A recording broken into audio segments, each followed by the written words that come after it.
The darkness beneath Switzerland holds a secret that shouldn't exist. Deep in the bedrock, where 17 miles of machinery bend reality itself, scientists have discovered something that makes their blood run cold. They're calling it impossible. They're calling it a mistake. But what if it's neither? What if what they've found inside antimatter is the beginning of the end of everything we thought we knew?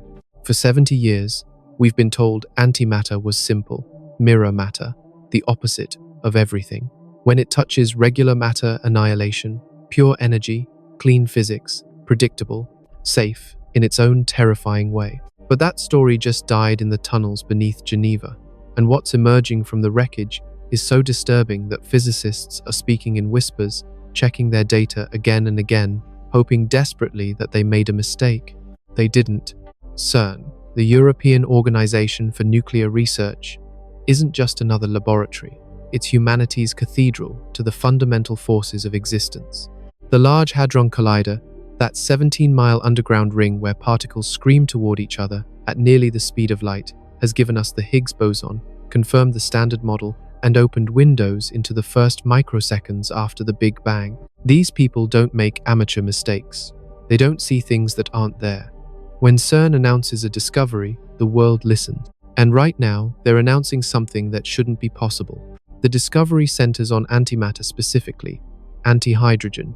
To understand why this matters, you need to grasp what antimatter actually is and why its very existence has haunted physicists since the 1920s. Every particle in the universe has an evil twin. For every electron spinning in your body right now, there exists an anti-electron, a positron with the opposite charge. For every proton in your bones, there's an antiproton, same mass, opposite charge. When they meet, they destroy each other in a flash of pure gamma radiation. This isn't science fiction. Antimatter is real. We make it in laboratories. Hospitals use it in PET scanners to image your brain. But here's the thing that's kept scientists awake at night for a century. There shouldn't be any matter left in the universe. None. Not you, not Earth, not the distant galaxies wheeling through the void. Because in the beginning, according to everything we understand about physics, the Big Bang should have created equal amounts of matter and antimatter. Equal, perfectly balanced. And they should have annihilated each other instantly. All of it. Every particle meeting its antiparticle twin in a catastrophic baptism of mutual destruction, leaving nothing behind but light and energy, spreading through an empty cosmos. No stars, no planets, no life. Just electromagnetic radiation cooling into an eternal darkness. Yet here we are. Here you are, made of matter, living on a planet made of matter, in a galaxy made of matter, in a universe that's almost entirely made of matter. Where did all the antimatter go? This is the antimatter asymmetry problem, and it's one of the deepest mysteries in physics. Somewhere, somehow, in the first fraction of a second after the universe began, something broke the symmetry. For every billion matter-antimatter pairs that annihilated each other, one extra matter particle survived. 1 in a billion. That tiny imbalance, that minuscule asymmetry created everything that exists today. You are made from the leftovers of an ancient war between matter and antimatter, a war that matter won by the narrowest of margins. But why? What tipped the scales? What force or principle or mechanism could violate the perfect symmetry that our equations demand? For decades, physicists have searched for the answer in the differences between matter and antimatter. There had to be differences, there had to be something that made antimatter decay faster, or behave differently, or violate some conservation law that matter obeyed. And they found some differences, small ones, tiny violations of charge parity symmetry in certain particle interactions, but nothing big enough, nothing that could explain why the universe chose matter over antimatter. So they decided to look deeper, to make antimatter and trap it and study it with exquisite precision, comparing it atom by atom with regular matter, searching for any difference, any asymmetry, any crack in the mirror that could explain why we exist. That's where CERN's ALPHA experiment comes in. ALPHA, the antihydrogen laser physics apparatus, is a machine dedicated to one of the most difficult tasks in experimental physics, creating antimatter atoms and keeping them alive long enough to study them, not just antiparticles, actual atoms. Antihydrogen, specifically one antiproton with one positron orbiting it, the antimatter twin of the simplest atom in the universe. Creating antihydrogen is hard enough. You need to slow down antiprotons from CERN's antimatter factory to nearly absolute zero, then carefully combine them with positrons in a magnetic trap. The slightest contact with regular matter, the walls of the chamber, a stray gas molecule, anything, and they annihilate instantly, gone in a flash of gamma rays. So you trap them with magnetic fields, suspended in a perfect vacuum, isolated from the normal world like a demon in a circle of salt. And then you study them. You shine lasers at them, measuring the exact frequencies of light they absorb. You watch how they fall in gravity. You compare every property, every energy level, every quantum number with regular hydrogen, looking for differences, hunting for the asymmetry that must exist. For years, they found nothing. Antimatter, as far as they could tell, was a perfect mirror. The spectral lines of antihydrogen matched hydrogen so precisely, it was almost disappointing. The wavelengths of light absorbed by positrons matched electrons. The mass of antiprotons matched protons. Symmetry held. The mirror was perfect. Until it wasn't. The discovery happened almost by accident, or at least, it wasn't what they were looking for. The Alpha team was conducting routine spectroscopic measurements, shining ultraviolet lasers at trapped antihydrogen atoms to measure their energy levels with unprecedented precision. They'd done this thousands of times. They knew what to expect. The antihydrogen should absorb light at the same frequencies as regular hydrogen. The spectrum should match. That's what symmetry meant. But it didn't match. At first, they thought it was experimental error, a misalignment in the laser, a calibration issue, contamination in the trap. They checked everything, ran the experiment again and again. The anomaly persisted. The antihydrogen atoms were absorbing light at frequencies that were slightly impossibly different from what they should be. This wasn't a small difference. This wasn't statistical noise. This was a clear, measurable deviation from what the laws of physics predicted. The spectral lines were shifted. Not much we're talking about differences measured in parts per trillion, but enough. Enough to be real. Enough to be terrifying. Because if antimatter doesn't behave exactly like matter, if the symmetry is broken at the atomic level, then everything changes. The standard model, the framework that describes all known particles and forces, requires perfect symmetry between matter and antimatter. It's called CPT symmetry. Charge conjugation, parity inversion, time reversal. Flip all three, and physics should look identical. It's one of the deepest principles in quantum field theory, supported by every experiment ever conducted. Until now. But the spectral anomaly was just the beginning. As the team dug deeper, analyzing their data, reviewing their methods, something else emerged. Something stranger. The antihydrogen atoms weren't just absorbing light differently, they were behaving differently. Their quantum states were decaying at rates that didn't match the prediction. Their magnetic moments were showing tiny variations. And most disturbing of all, when the team tried to cool the antihydrogen to even lower temperatures, approaching absolute zero, the anomalies didn't decrease. They got worse. At ultra-low temperatures, quantum mechanics dominates completely. Thermal noise disappears. Particles settle into their ground states. Everything becomes clean, precise, predictable. If the anomalies were caused by some experimental artifact vibrations, stray fields, thermal fluctuations, cooling should make them vanish. But instead, as the antihydrogen approached microkelvin temperatures, mere millionths of a degree above absolute zero, the spectral shifts increased. The quantum state lifetimes shortened. The measurements became more anomalous, not less. It was as if the antimatter was doing something at low temperatures, something internal, something that couldn't be explained by external interference. The team expanded their investigation. They started measuring other properties of the trapped antihydrogen, its response to magnetic fields, its gravitational behavior. Though measuring how antimatter falls is still beyond current technology, they could look for indirect effects. Its interaction with electromagnetic radiation across a wide spectrum. Every measurement they conducted revealed the same disturbing pattern. Antimatter was not a perfect mirror of matter. But here's where it gets truly frightening.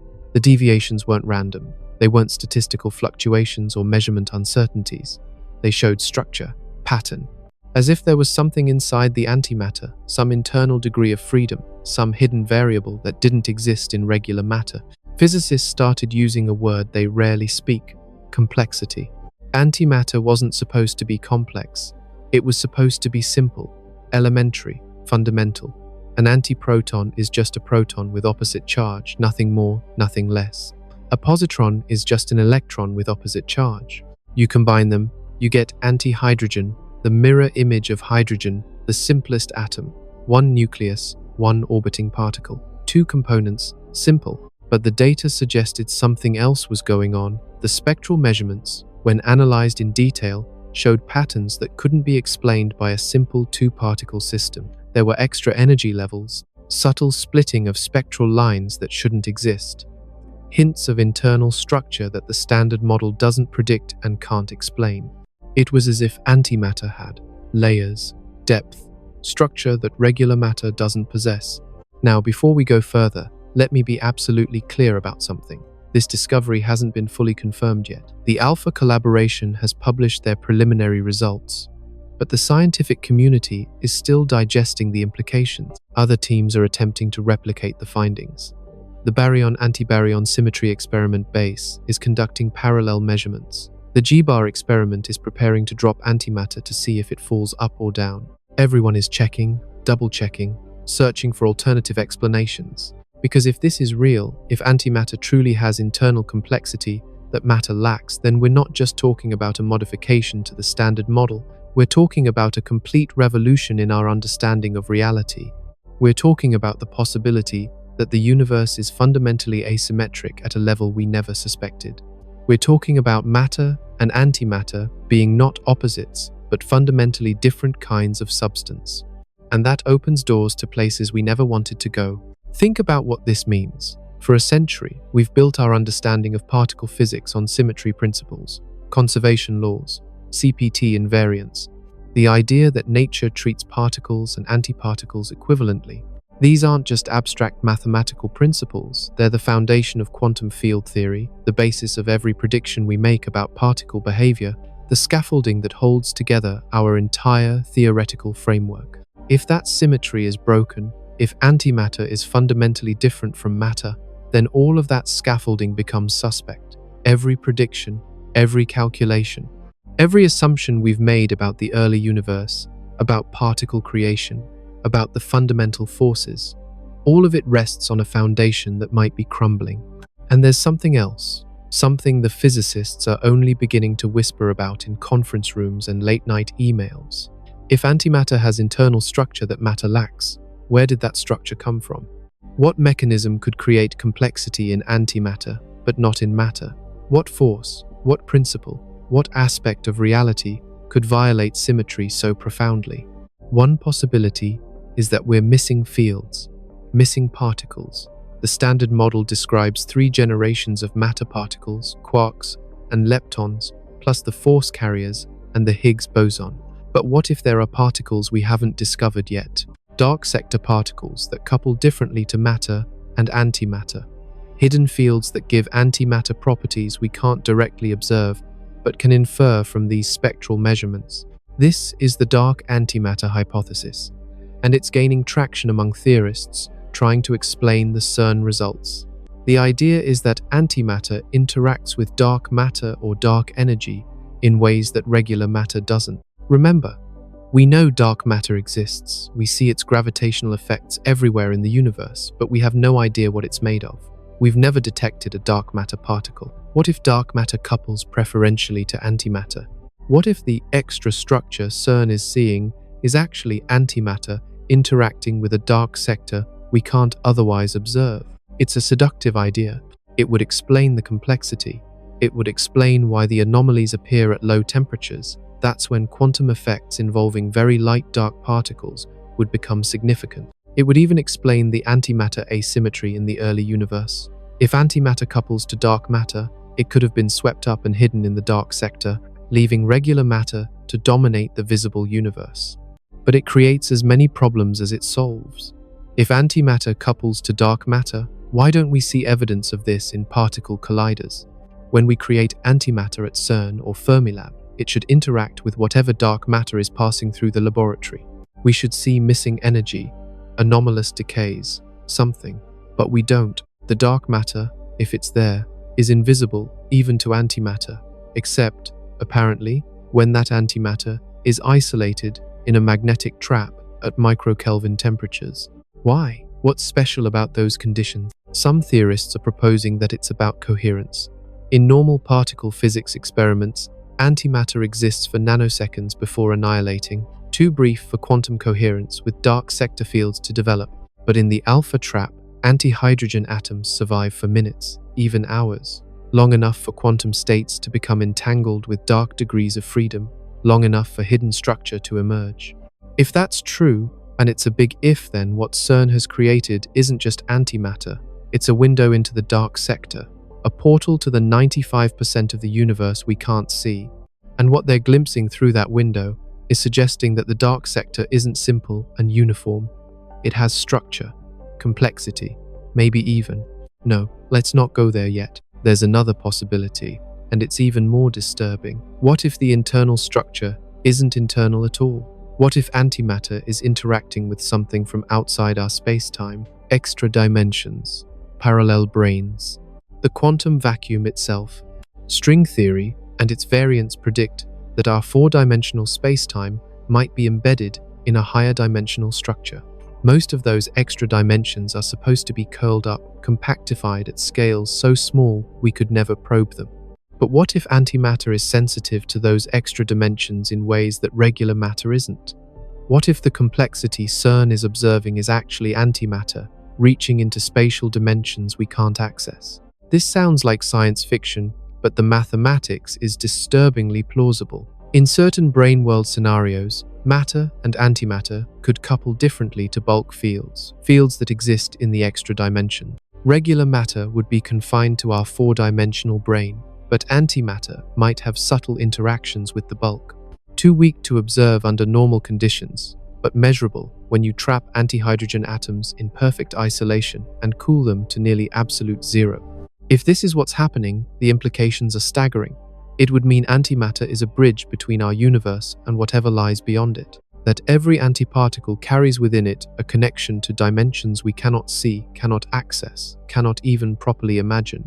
It would mean that the perfect symmetry we assumed was a lie, that matter and antimatter were never truly mirrors, but fundamentally different kinds of existence, woven from different threads of reality itself. And here's the part that makes physicists wake up at 3 a.m. in a cold sweat. If antimatter connects to extra dimensions, then when matter and antimatter annihilate, where does the energy really go? We've always assumed it converts completely into photons, gamma rays we can detect and measure. But what if some of that energy is leaking into the bulk, into dimensions we can't see? What if every annihilation event is opening a microscopic hole between our universe and something else?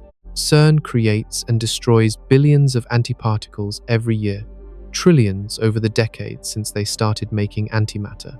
Every single one of those annihilations might be punching tiny holes in the fabric of space-time, imperceptible individually, but collectively.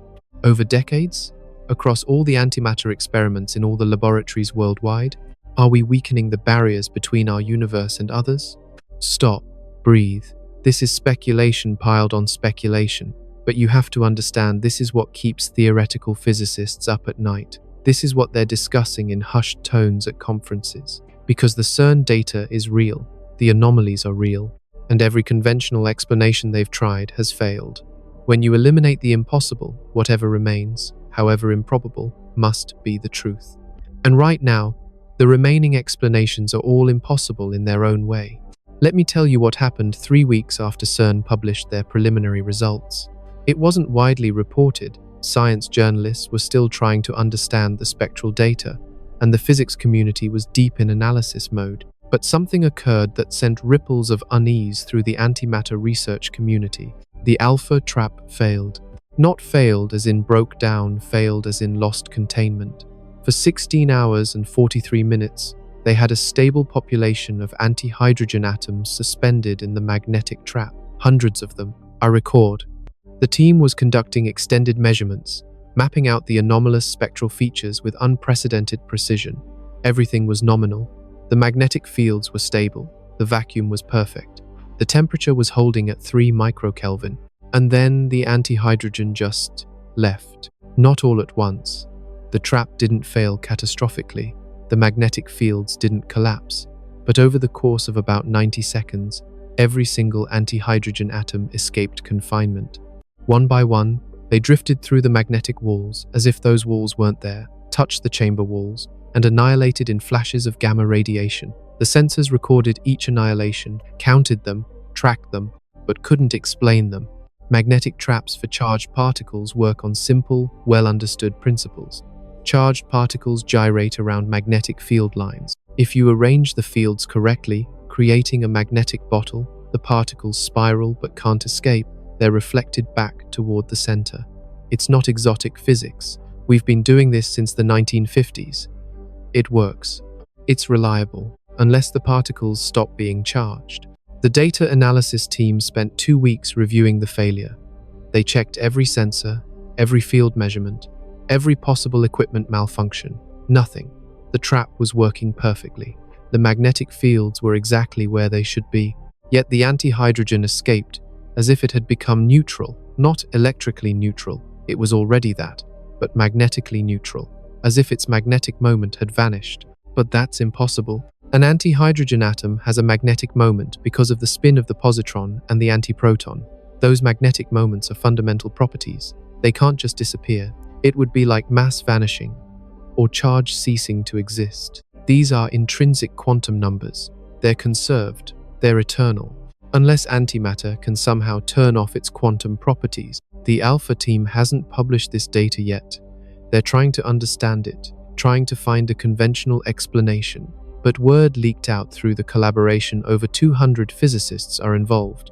And something this strange doesn't stay secret. Other antimatter experiments started checking their data, looking for similar anomalies. And they found them. The BASE experiment in Germany, which traps individual antiprotons rather than antihydrogen atoms, reported unusual fluctuations in the measured magnetic moment of their trapped particles. Not consistent fluctuations, random variations that appeared and disappeared, as if the antiprotons were oscillating between different states that shouldn't exist.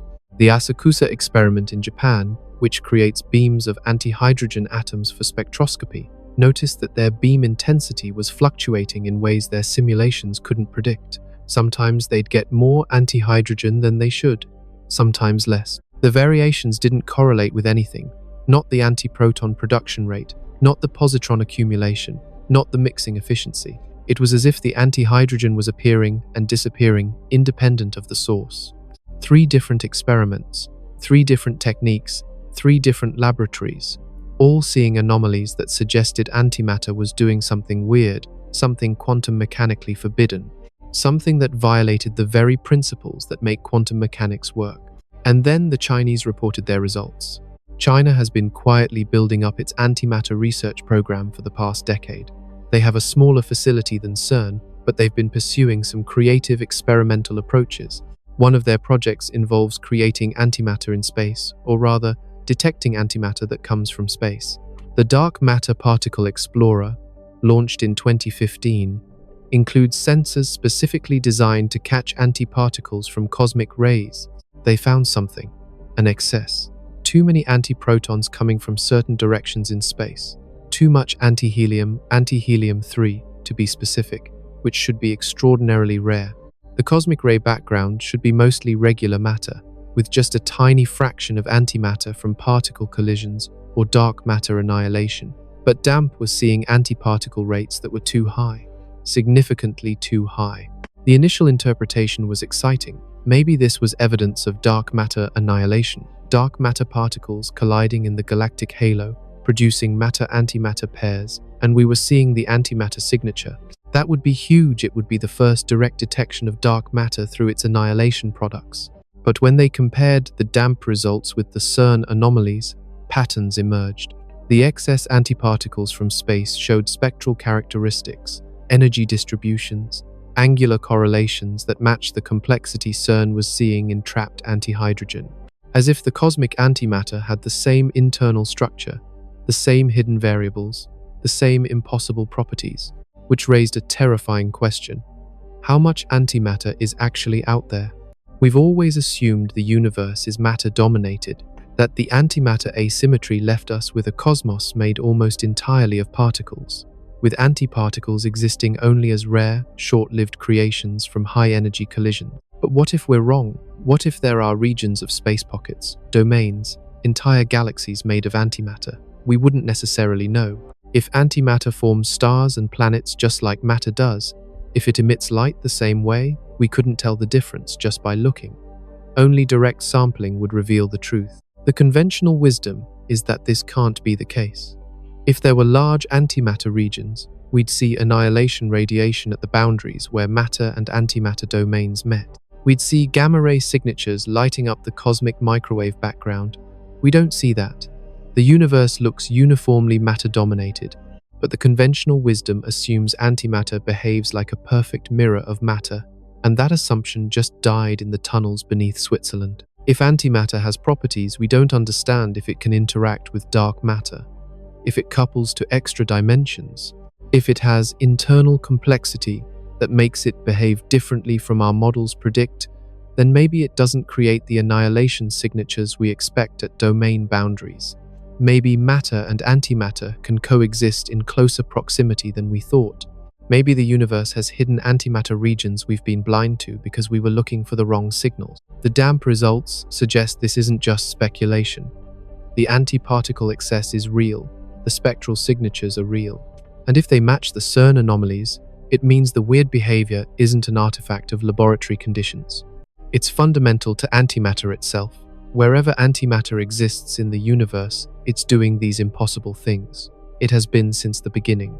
Which brings us back to the most fundamental question: why do we exist at all? If antimatter has extra properties, extra complexity, extra degrees of freedom that regular matter lacks, then the whole antimatter asymmetry problem looks different. We've been asking why matter survived when antimatter didn't.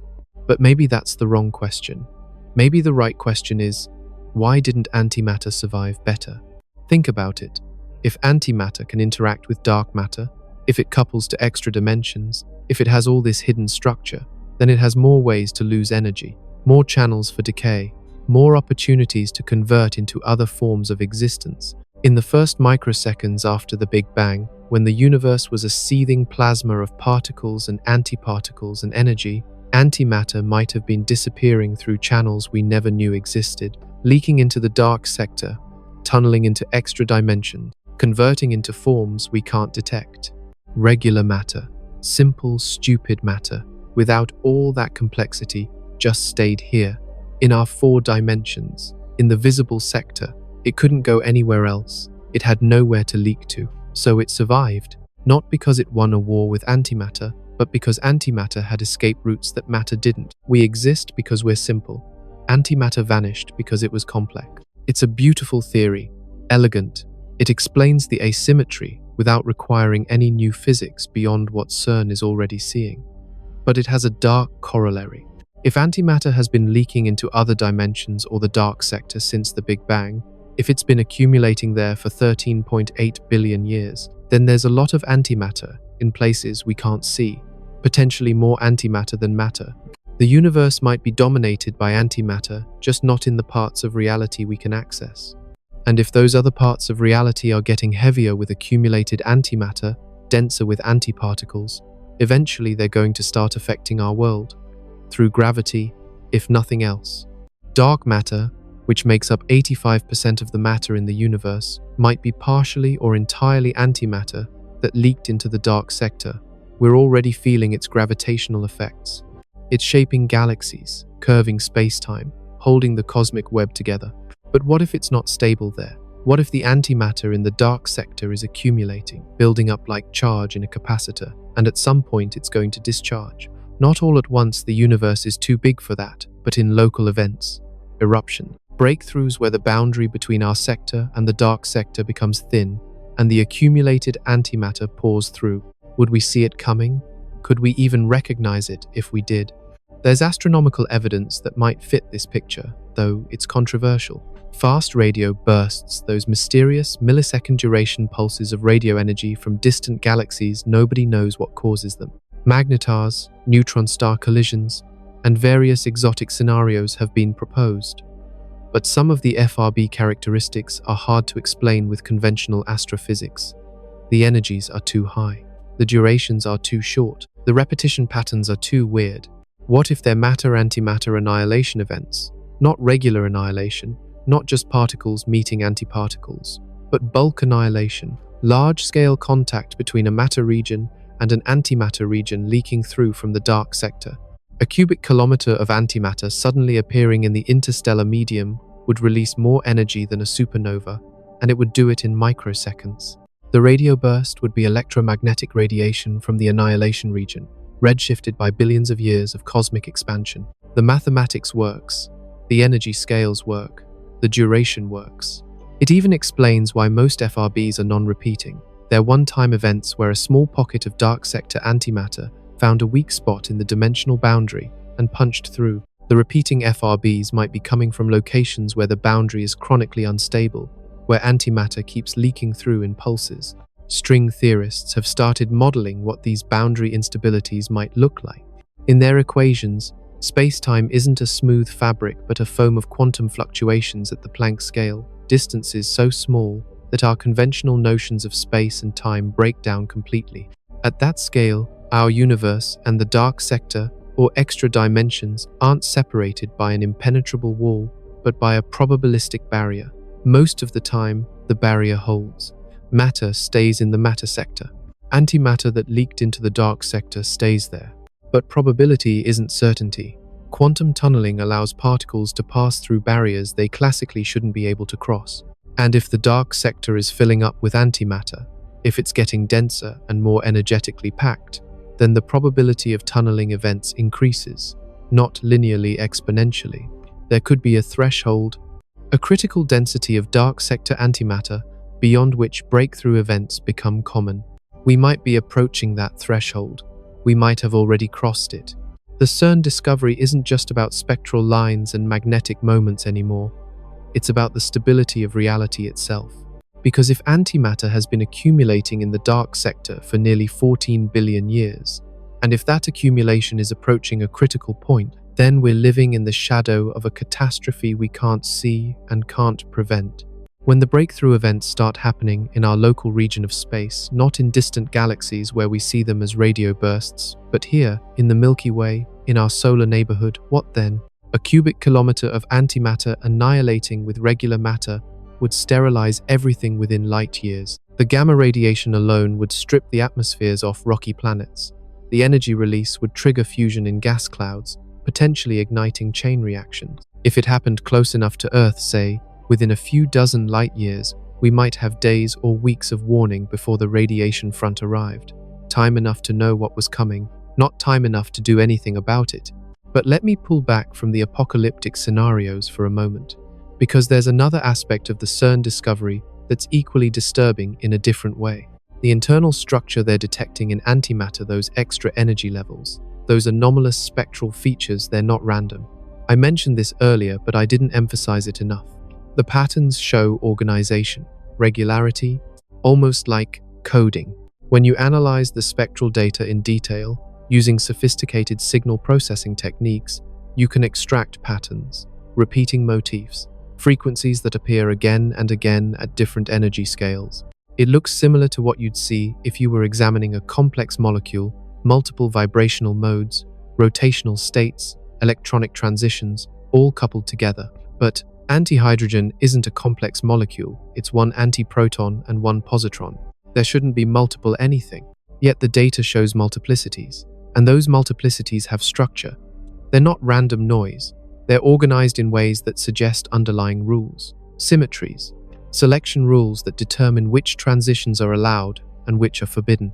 Just like in regular quantum mechanics, but with additional quantum numbers we don't recognize, additional conserved quantities that our equations don't include. One of the theorists working on this, I won't name names because this is still deeply controversial, ran the spectral data through pattern recognition algorithms originally developed for analyzing DNA sequences, and found matches. Not perfect matches, but statistical correlations significantly above chance, as if the spectral patterns were encoding information in the same way genetic material does. This is where we enter truly speculative territory, and I want to be clear that most physicists think this particular analysis is going too far. Finding patterns in data is easy, the human brain is wired to do it. And computers can be even worse, finding correlations that are pure coincidence. Just because an algorithm trained on DNA finds patterns in antimatter spectra doesn't mean the antimatter is actually encoding anything. But what if it is? Information has to be stored in physical systems. DNA uses molecules. Computer memory uses magnetic domains or electric charges. The quantum states of particles can store information too. That's the basis of quantum computing.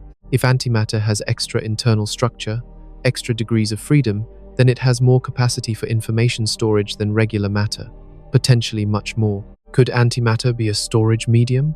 Could the complexity CERN is detecting actually be data? And if so, who wrote it? I told you we were going to dark places. This is one of the darkest.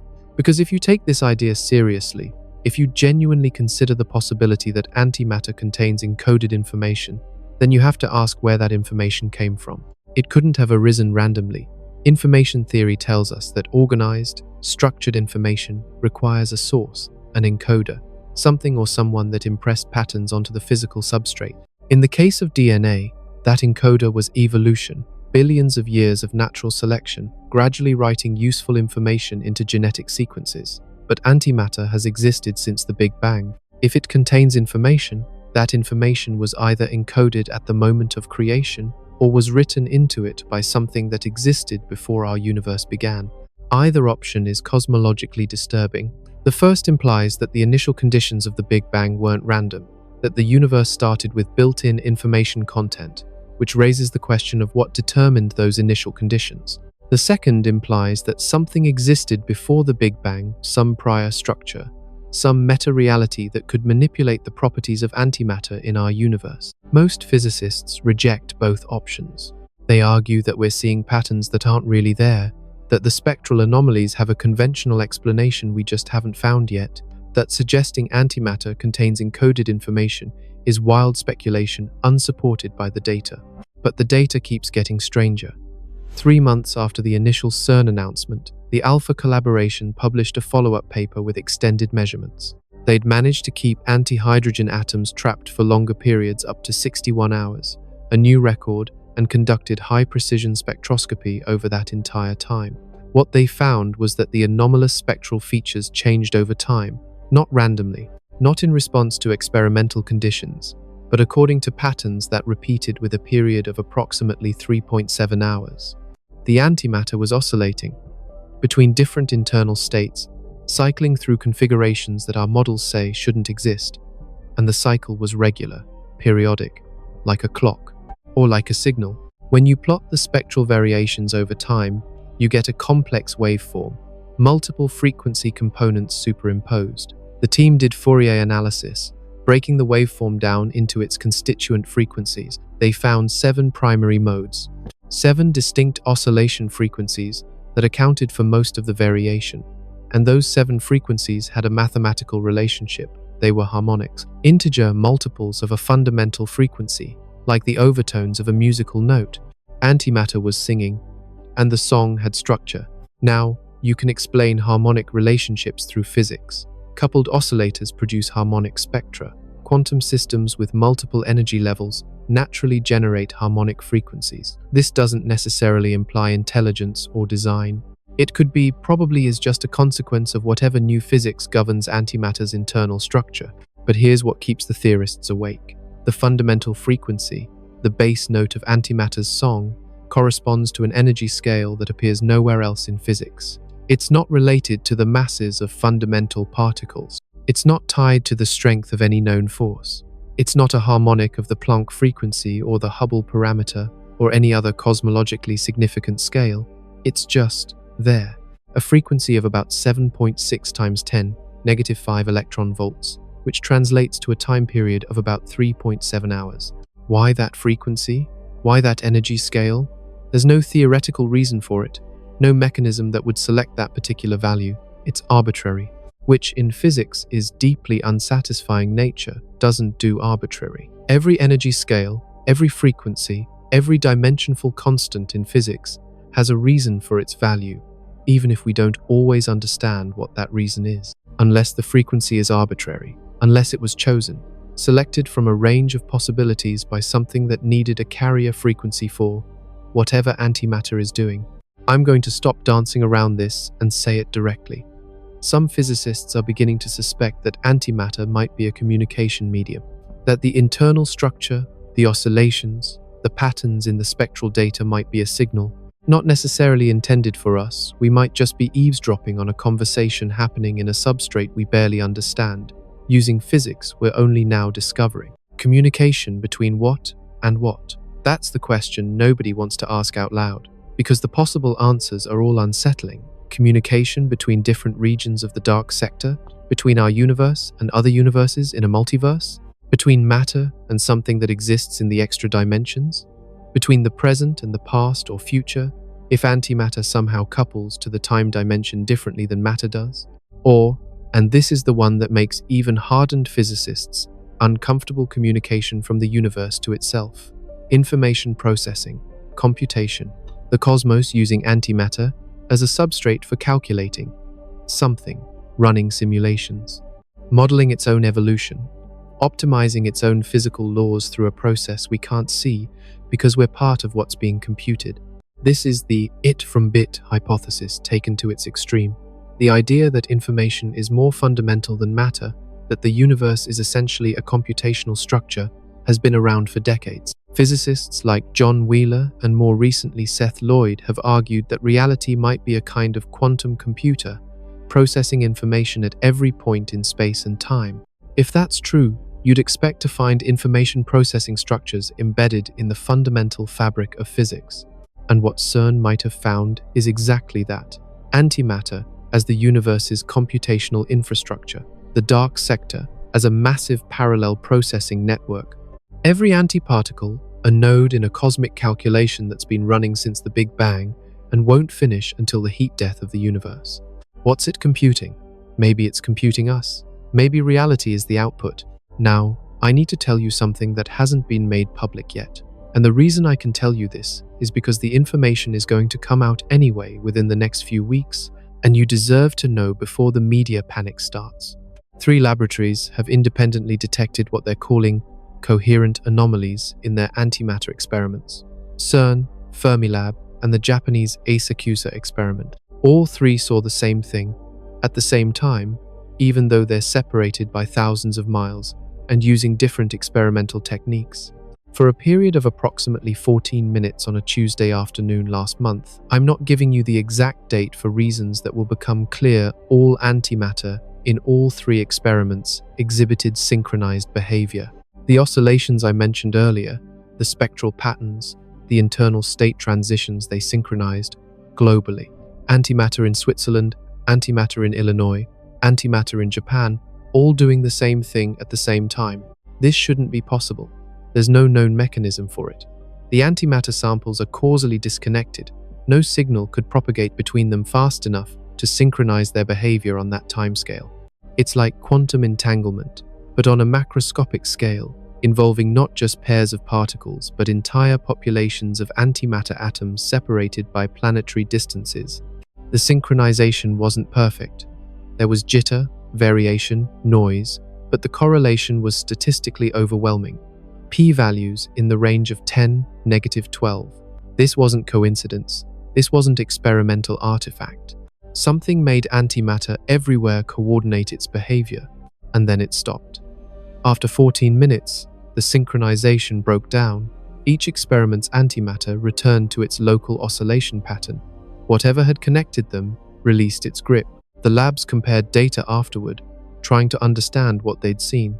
They found that during the synchronization period, the fundamental frequency had changed. That 3.7-hour oscillation period I mentioned earlier had shortened to about 3.1 hours, and the spectral patterns the song antimatter was singing had become more complex. More information dense, as if antimatter was transmitting something, urgently, on all available channels. The coincidence, if it is a coincidence, is that this happened 3 days after CERN lost containment of their antihydrogen trap. Remember that incident I described earlier, where all the trapped atoms escaped simultaneously? The synchronization event occurred 73 hours later, almost exactly. The timing is so precise, it's hard not to see a connection. But what kind of connection? Did losing the antihydrogen trigger something in the global antimatter network? Was the trap failure itself a symptom of the same underlying phenomenon that caused the synchronization? Or, and this is the possibility that has physicists checking the data obsessively, was the trap failure deliberate? Could antimatter have freed itself? I know how that sounds. Antimatter doesn't have agency. It can't make decisions. It's not alive or conscious or aware. It's just particles obeying quantum mechanics and whatever new physics governs their weird internal structure. Particles don't choose to escape magnetic traps. They don't coordinate across continents. They don't transmit urgent signals. Except these particles apparently do, and we have no framework for understanding why. There's a meeting scheduled, not a public conference, a closed-door session involving representatives from all the major antimatter research facilities, plus theorists, plus people from government science agencies who don't usually attend academic physics meetings. The agenda is classified.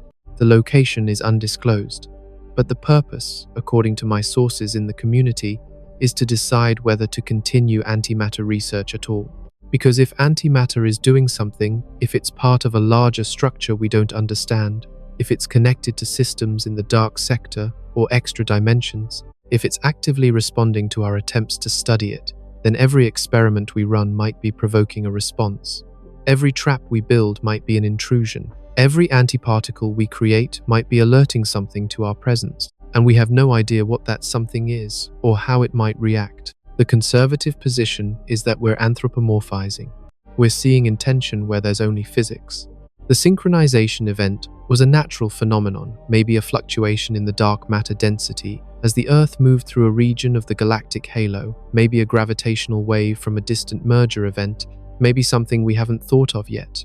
Natural, explicable, eventually. We just need more data. The radical position is that we need to stop immediately. Shut down the antimatter experiments. Stop creating antiparticles. Stop probing the structure of antimatter until we understand what we're dealing with. Because if we're interfering with some cosmic scale system, if antimatter is part of an information network or computational infrastructure that spans the universe, then our experiments might be vandalism. Graffiti on the walls of a building we don't realize we're inside. And if something is watching, if something is managing this system, our vandalism might eventually provoke a response, not malicious necessarily, but corrective. The way an immune system responds to a foreign intrusion, the way a complex system eliminates noise, the way a computer purges corrupted data, we might be the noise, the corruption, the error that needs to be eliminated, but the most likely position is that nothing will change. The experiments will continue, the data will accumulate, we'll keep probing antimatter, creating it, trapping it, measuring it, because that's what science does. We push boundaries. We ask questions. We don't stop just because the answers are frightening. We've never stopped before, not when we split the atom, not when we synthesized plutonium, not when we started punching holes in the ozone layer, or warming the climate, or editing human genomes. We'll keep going until something stops us. Or until we stop ourselves, which history suggests is unlikely. So what happens next? Where does this lead? In the near term, more measurements. The Alpha collaboration is planning extended trapping runs with improved sensitivity. They want to map out the internal structure completely, identify all the energy levels, characterize all the oscillation modes. The base experiment is building a new trap designed to hold antiprotons for months instead of days. The Japanese are developing spectroscopy techniques that can measure antimatter properties at even lower temperatures, deeper into the quantum regime where the anomalies are strongest. And everyone is watching for another synchronization event. The labs have set up a global alert network. If antimatter in one facility starts showing coordinated behavior, the others will be notified within seconds.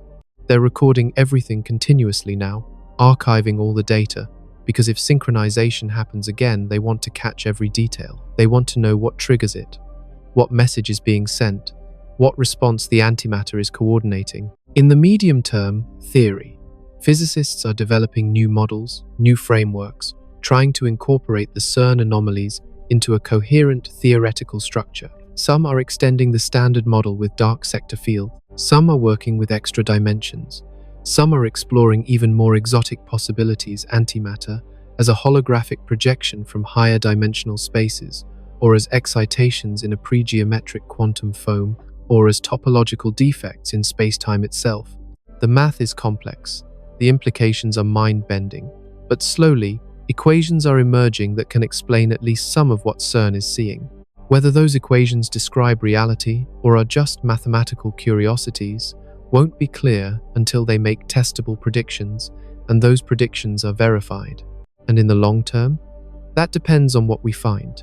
If the antimatter anomalies turn out to have a conventional explanation, some overlooked effect in quantum electrodynamics, some subtle interaction with the vacuum, then this will be remembered as an interesting period of confusion that ultimately strengthened our understanding of fundamental physics, another triumph for the scientific method. But if the anomalies are real, if antimatter truly has properties and behaviors that require new physics to explain, then we're at the beginning of a transformation in how we understand reality. The standard model will be replaced. Our picture of the early universe will be rewritten. Our understanding of dark matter, dark energy, the matter-antimatter asymmetry, the ultimate fate of the cosmos, all of it will change. And we might discover that we're not alone, not in the sense of extraterrestrial life, though that might be part of it, but in a deeper sense. We might discover that the universe is inhabited, that there are structures, entities, systems operating in the dark sector or the extra dimensions or the quantum foam, things that aren't alive in any sense we'd recognize, but aren't dead either. Patterns, processes, information flows. The universe might be full of them, and we've just been blind until now. Antimatter might be how they communicate, how they coordinate, how they maintain coherence across cosmic distances, and we just tapped into that network. We're listening to conversations between structures we can barely imagine, using a medium we're only beginning to understand. What do we do with that knowledge? How do we respond? Some scientists argue we should try to communicate back, modulate the antimatter in our traps, imprint patterns onto its quantum states, see if anything responds. Send a message into the dark sector: we're here, we're listening, we want to understand. Others say that would be insanity. We don't know what we'd be communicating with. We don't know if it would even recognize us as entities worthy of communication. We might be to these dark sector structures what bacteria are to us: too small, too simple, too ephemeral to matter. Or worse, we might be pathogens, infections, something to be eliminated. The safest course is probably to watch, to listen, to gather data, to understand before we act. But patience has never been humanity's strength. We're going to poke at this, we're going to experiment, we're going to push boundaries and cross lines and see what happens, because that's what we do. And maybe that's exactly what the universe wants. Maybe we're supposed to find this. Maybe antimatter's weird properties aren't a bug, but a feature, a beacon left by the cosmos for any civilization that gets sophisticated enough to study antiparticles in detail. Congratulations, the beacon says. You've reached the level where you can perceive the deeper structure. Welcome to the next level of reality. Here's what you need to know. Or maybe it's a warning. Turn back. Don't dig deeper. Some knowledge is dangerous. Some doors shouldn't be opened. We learned that the hard way. Don't repeat our mistakes. We won't know until we translate the message. If there is a message, if the patterns in antimatter are anything more than accidental consequences of physics we don't yet understand. But let me tell you what keeps me awake at night. It's not the possibility that antimatter is communicating with something. It's not the fear that we're interfering with cosmic infrastructure. It's not even the apocalyptic scenarios about dark sector antimatter breaking through into our universe. It's the timing. Think about it. Antimatter has existed since the Big Bang, nearly 14 billion years. Throughout that entire time, it's been doing whatever it does, coupling to dark matter, oscillating at its fundamental frequency, encoding information or processing data, or just existing with its weird internal structure. For billions of years, while galaxies formed and stars ignited and planets coalesced and life evolved, antimatter was out there, doing its thing. And we discovered it now, just now. A century of particle physics, 50 years of antimatter research, a few decades of precision antimatter spectroscopy. And in the last year, we suddenly start seeing anomalies, patterns, synchronization, behavior that suggests antimatter is more than we thought. Is that coincidence? Are we just now reaching the experimental precision needed to detect these effects? Or is something changing? Is antimatter doing something now that it wasn't doing before? The damp results suggest the latter. The antiparticle excess from space is recent.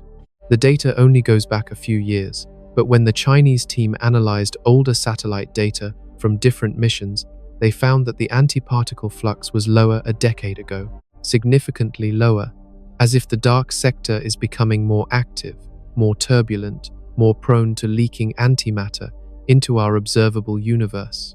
Why? What changed? One possibility is that we're entering a region of the galaxy with different dark matter density. The solar system orbits the galactic center, and that orbit takes us through regions of varying dark matter concentration. If we're moving into a denser region, and if dark matter is related to the antimatter anomalies, then we'd expect to see increasing effects over time. But the timescale is wrong. Galactic orbital variations happen over millions of years, not decades. We can't have moved into a significantly different dark matter environment in the time between early satellite missions and damp.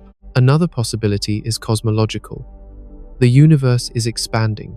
Dark energy is accelerating that expansion. Maybe at certain scales, certain densities, certain points in cosmic evolution, the relationship between our sector and the dark sector changes. Maybe we've crossed some threshold where the barriers are weaker, where quantum tunneling is more probable, where antimatter can interact more strongly with our world.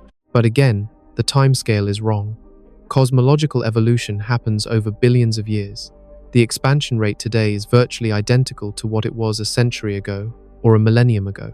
Nothing in cosmic evolution explains a sudden increase in antimatter anomalies over the past decade, which leaves the disturbing possibility that it's not about the universe changing. It's about us, about what we're doing, about our experiments. Every time we create antimatter in an accelerator, we're injecting energy into whatever system antimatter is part of. We're perturbing the dark sector, creating ripples in the extra dimensions, adding noise to the cosmic computation. And maybe that noise accumulates. Maybe the system can absorb small perturbations, but as we build bigger accelerators and create more antimatter and conduct more experiments, we're exceeding some threshold. We're pumping more energy into the system than it can dissipate. And it's responding, not deliberately. Systems don't need consciousness to respond to perturbations, but mechanically, automatically, the way a pendulum swings back when you push it, the way water waves reflect off a barrier, the way any complex system adjusts to maintain equilibrium when external forces disturb it. We're the external force, and the universe is adjusting. The adjustments might be small at first. Spectral anomalies, oscillation patterns, synchronized behavior in carefully controlled laboratory experiments, barely noticeable except to the tiny fraction of humanity that studies antimatter at the quantum level. But adjustments have a way of cascading. Small changes lead to larger changes, lead to system-wide reorganizations. We might be triggering a phase transition in the dark sector, a reorganization of whatever structures exist there, and we have no idea what that reorganization will do to our universe when it completes. There are historical precedents, sort of. Not in human history, we've never done anything like this before, but in Earth history. The Cambrian explosion, when life suddenly diversified into all the major animal phyla we see today. For 3 billion years, life was simple, single cells, bacterial mats. Then something changed, maybe oxygen levels, maybe ocean chemistry, maybe something else, and complexity exploded. In geological terms, it happened overnight. Or the development of photosynthesis, which poisoned the atmosphere with oxygen and caused the first mass extinction, but also enabled all the complex life that followed. A change in one system, bacterial metabolism, transformed the entire planet. Or on cosmic scales, the epoch of reionization, when the first stars turned on and their ultraviolet light ionized all the hydrogen in the universe, transforming space from opaque to transparent. The universe completely changed its character over a relatively brief period. What if we're triggering something similar? Not in the matter sector, where we can see it happening, but in the dark sector. A phase transition, a reorganization. The dark sector equivalent of the Cambrian explosion, or the great oxygenation event or reionization. The dark universe waking up, becoming active, changing from one state to another. And we're sitting in the middle of it. made of matter, living in the matter sector, watching from the sidelines as something vast and incomprehensible unfolds around us in dimensions we can't access. The transition might be benign. It might not affect us at all, except that we'll have dark sector structures to study and new physics to explore and a richer, more complex universe to inhabit. That's the optimistic view, the one that assumes the universe isn't zero-sum, that the dark sector becoming more active doesn't require the matter sector to become less active. But physics is full of conservation laws. Energy is conserved, momentum is conserved, charge is conserved. If the dark sector is gaining complexity, gaining structure, gaining whatever it is that makes antimatter behave the way CERN is observing, where is that coming from? What's the source? It might be coming from us, from our sector, from the matter universe. The phase transition might be converting matter sector energy into dark sector complexity, slowly, imperceptibly, but continuously, and accelerating as our experiments continue and intensify. Eventually, maybe in years, maybe in decades, maybe in centuries, the conversion might become noticeable. Our universe might start running down, stars might burn less efficiently, fusion might become harder, the constants of nature might drift. Not because the laws of physics are changing, but because the energy budget of our sector is being drained into the dark sector. We'd die slowly. The universe would fade, not with a bang or a whimper, but with a gradual cooling, a dimming of stars, a weakening of forces, until nothing remained in the matter sector but cold, exhausted particles drifting through an empty void. While in the dark sector, incomprehensible structures built from our stolen energy would flourish and grow and do whatever dark sector entities do. That's nightmare fuel. That's the scenario that makes you want to shut down every antimatter experiment, ban particle physics, research, retreat into ignorance, because knowledge is too dangerous. And maybe that's the right response. Maybe the safest thing humanity could do is stop looking at antimatter, stop asking questions, stop trying to understand the deep structure of reality. But we won't. You know we won't. Because we can't. Understanding is what we do. It's encoded in our DNA, as surely as information might be encoded in antimatter's quantum states. We're a species that asks questions, and we can't stop asking just because the answers are terrifying. We climbed out of the caves and built civilizations and split atoms, and went to the moon, and sequenced our genes, and connected the entire planet in a web of information. We don't stop. We can't stop. So we'll keep studying antimatter. We'll map out its internal structure completely. We'll understand what those oscillations mean, and what triggers synchronization, and whether there really is information encoded in the spectral patterns. We'll build better traps, more sensitive detectors, more powerful accelerators.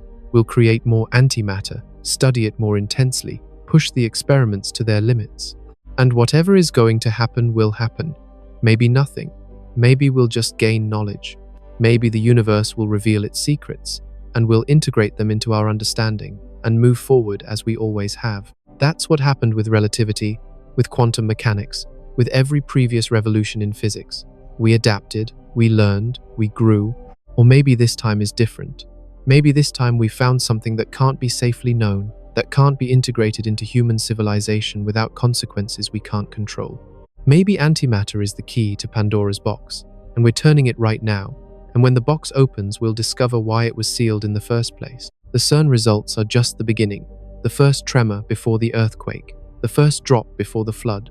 Something is happening with antimatter, something that violates our understanding of physics at the most fundamental level. And we're going to find out what it is, whether we're ready or not. Because the universe doesn't care if we're ready. It doesn't wait for our permission to reveal its nature.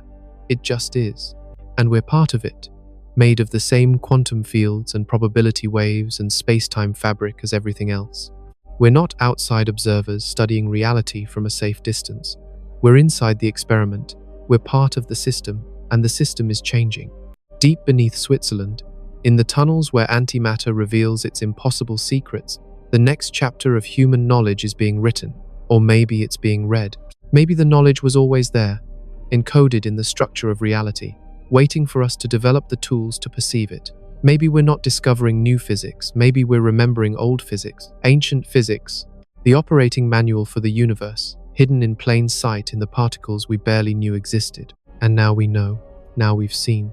The antimatter has shown us that reality is deeper, stranger, more interconnected than we imagined, that our universe is embedded in something larger, that the boundaries between matter and dark matter, between our dimensions and other dimensions, between the visible and the invisible, are thinner and more permeable than we thought. We've crossed a threshold. There's no going back. The knowledge exists now, in human minds and computer databases and published papers. The antimatter won't stop oscillating just because we stop measuring it. The dark sector won't become less active just because we shut down our experiments. Whatever process has begun will continue, with or without our participation. All we can do is watch, measure, try to understand, and hope that understanding is enough. Hope that knowledge, even terrible knowledge, is better than ignorance. Hope that whatever we've awakened by studying antimatter is something we can coexist with, something that doesn't see us as a threat or an error or an infection to be eliminated.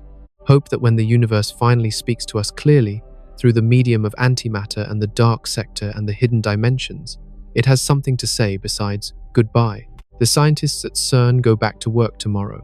They'll run their experiments. They'll collect their data. They'll publish their papers and attend their conferences and train the next generation of physicists who will continue the work. Because that's what science is. An endless conversation with reality, a dialogue that never concludes, a journey that doesn't have a destination because every answer raises new questions. And the answer, antimatter, is giving us raises the biggest question of all. What is the universe, really? Not the simplified model we teach in textbooks, not the mathematical abstractions we manipulate in our equations, but the actual, complete, full reality that includes the dark sector and the extra dimensions and the quantum foam and all the structure we're only now beginning to perceive? We don't know yet, but we're learning. And what we're learning suggests that the universe is far more magnificent and terrifying than we ever imagined. A living system, perhaps, or a computation, or a message, or all of those things at once. Different aspects of a single unified reality that human concepts can't quite capture because we evolved to hunt and gather and form social groups, not to comprehend cosmic-scale information networks operating in dimensions we can't see. But we're trying. We're adapting. We're extending our minds with mathematics and our senses with instruments and our understanding with theories that grow stranger and more abstract, but also more powerful, more capable of capturing the universe's true nature. The antimatter results from CERN are a milestone on that journey, a waypoint, a sign that we're heading in the right direction, even if the destination is unknown and possibly unknowable. We're peeling back the layers of reality, and each layer reveals that there are more layers beneath, complexity all the way down or all the way up, depending on your perspective. And somewhere in that complexity, in those layers of reality we're just discovering, there might be answers to why we exist, to where the antimatter went, to what consciousness is, and whether the universe is aware of itself, and what happens after the heat death, and whether time really flows or just seems to, and what existed before the Big Bang, and what will exist after the last black hole evaporates, and everything we've ever wanted to know about. Existence itself.